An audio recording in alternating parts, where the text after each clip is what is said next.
Assalamualaikum warahmatullahi wabarakatuh. Alhamdulillahilladzi arsala rasulahu bil huda wa dinil haqqi liyudhhirahu 'alad dini kullihi walau karihal musyrikun. Asyhadu an la ilaha illallah wahdahu la syarikalah wa anna Muhammadan abduhu wa rasuluh wa ba'd. Dunia memiliki watak sebagaimana yang telah dikatakan oleh sang penyair, "Thamaniyatun tajri 'alal insan fala budda lil insani min thamaniyah." 8 perkara yang selalu melalui kehidupan manusia dan hampir semua manusia pasti akan menemuinya. Istima'un wa furqatun, ada pertemuan, ada perpisahan. Wa sururun wa huznun, ada masa gembira, ada masa sedih. Wa usrun wa yusrun, ada masa mudah, ada masa sulit. Wa suqmun wa sihhatun, ada masa sehat, ada masa sakit. Apalagi bagi seorang mukmin, sebagaimana yang telah dikatakan oleh Rasulullah SAW, ad-dunya sijnul mu'min wa jannatul kafir. Dunia itu penjara buat orang mukmin dan surga buat orang kafir. Sehingga bagi seorang mukmin harus berhati-hati di dalam menyikapi dunia. Karena cinta dunia berlebihan yang akhirnya menimbulkan benci kematian merupakan penyakit yang paling ditakutkan oleh Rasulullah SAW, yaitu al-wahan.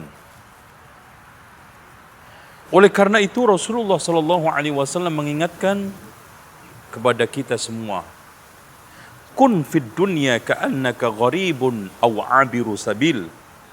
Hiduplah di dunia seakan-akan engkau merantau atau mampir, singgah sesaat untuk melakukan atau menghabiskan atau menyelesaikan sesuatu hajat. Maka pada saat Rasulullah SAW habis tidur dan tikar yang terbuat dari pelepah kurma membekas di dalam tubuhnya, maka salah seorang sahabat Rasulullah SAW merasa kasihan. Kenapa ya Rasulullah, engkau tidak berusaha untuk memerintahkan saya mencari bantal yang agak empuk, alas tidur yang agak sedikit lembut? Apa kata beliau? Mali walid dunya. Apa urusannya saya dengan dunia? Ma ana walid dunya illa karakibin. Sesungguhnya saya buat dunia seperti orang yang naik. Istadalla tahta syajarah, yang berteduh sesaat di bawah pohon untuk sedikit mencari peristirahatan, untuk agak sedikit menghilangkan keringat. Summa raha wa tarakaha, kemudian dia pergi lalu meninggalkannya. Maka Allah Subhanahu wa taala mengingatkan kepada kita, wa'lamu annama amwalukum wa auladukum fitnah. Ketahuilah sesungguhnya harta kalian, anak kalian adalah fitnah. Maka siapa yang tidak pandai-pandai menyikapi harta yang dititipkan oleh Allah Subhanahu wa taala, maka harta tersebut akan menghancurkan.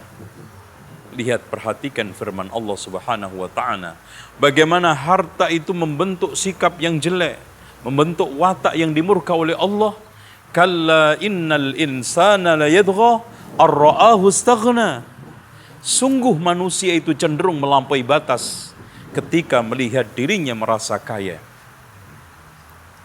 merasa dia memiliki segala-galanya, membuat dia lalai, membuat dia jauh dari Allah Subhanahu wa taala. Bahkan saling membunuh, saling jegal-menjegal, dan menghalalkan segala cara, membuat kerusakan di muka bumi, watak pencinta dunia. Sehingga Rasulullah SAW mengatakan, ma dhi'bani ja'i'ani ursila fi ghanamin bi afsad lahuma min hirsil mar'i 'alal mal wasyaraf lidinihi. Tidaklah ada dua serigala yang sedang kelaparan. Dilepas ke dalam satu kambing masih lebih bahaya dan masih lebih sadis orang yang gila harta, ambisi kedudukan, mengorbankan agamanya. Kenapa Rasulullah mengumpamakan serigala?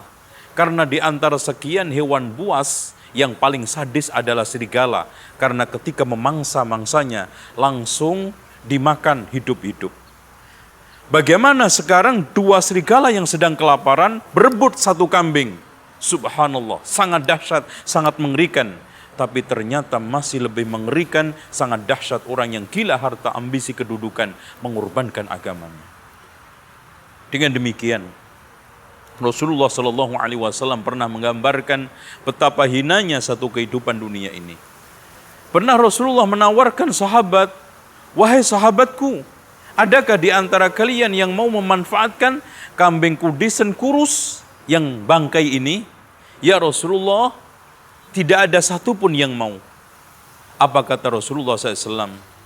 Sungguh dunia lebih terhina daripada ini kambing atas kalian.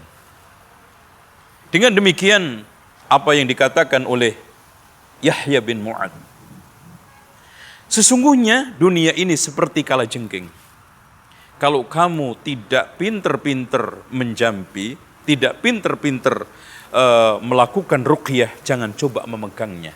Apa yang dimaksud ruqyahnya? Apa yang dimaksud jampi?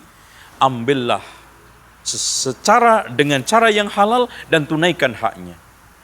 Dan sungguh ketika orang meninggal dunia terkena musibah dua, bukan meninggal dunianya, tetapi harta yang dicari dengan cara yang halal dia tinggalkan semua dan nanti menghadap Allah Subhanahu wa taala dihisab semuanya.